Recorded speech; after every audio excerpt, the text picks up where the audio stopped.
Et pourquoi je vous parle de tout ça? Parce que, en fait, ce fameux cercle de la raison, quand il y a eu justement un vote de non, qu'est-ce qui s'est passé? Il s'est passé que le peuple s'est retrouvé sur Internet à discuter vraiment de politique, à s'intéresser au sujet de fond, à s'intéresser sur quelles étaient vraiment cette constitution européenne, qu'est-ce qu'il y avait derrière tous ces beaux discours de démocratie, d'écologie, de valeurs antiracistes ou autres.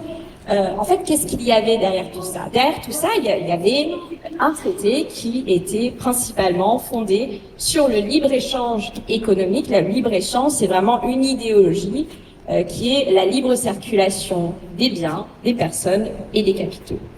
Et tout ça, c'est évidemment au profit d'une oligarchie de personnes qui sont au sommet du pouvoir, qui gagnent beaucoup d'argent grâce à ça, et qui, en fait, contrairement à ce que nos médias nous ont présenté, n'a strictement rien à voir avec la gauche démocratique, la gauche qui est, entre guillemets, anticapitaliste, et n'a non plus strictement rien à voir avec, on peut dire, la droite patriotique, qui est la droite qui est attachée à ses valeurs culturelles, etc.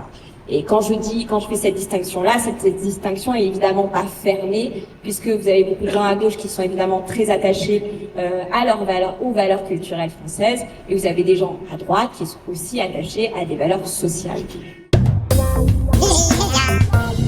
Les médias.